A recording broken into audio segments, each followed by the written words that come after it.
Fridge খারাপ হয়ে যাওয়ায় খাবারের মেনু অন্যরকম। হ্যালো সবাইকে, কেমন আছেন? আশা করি সবাই খুব ভালো আছেন। এই যে আমিও মোটামুটি আছি। তো আমাদের এই যে ফ্রিজটা খারাপ হয়ে গেছে, ফ্রিজের গ্যাস লিক হয়ে গেছে, এর জন্য আবার মিস্ত্রি ডাকতে হবে। তো কী করবো, ফ্রিজ থেকে কিছুই বের করতে পারিনি। তো এপাশে আমি উচ্ছে ভাজি করছি আলু দিয়ে, আর এপাশে আমি ডাল রান্না করছি, মসুরির ডাল।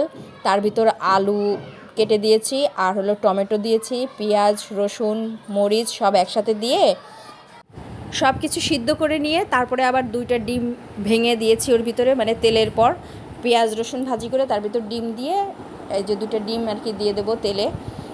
তারপরে আবার এর সাথে মিক্সড করে একটু নাড়াচাড়া করে নামিয়ে নেব। এই হলো আজকে আমাদের খাবারের মেনু। তো এরকম খাবার মানে খাইনি। এর ভিতর টমেটোও দিয়েছিলাম।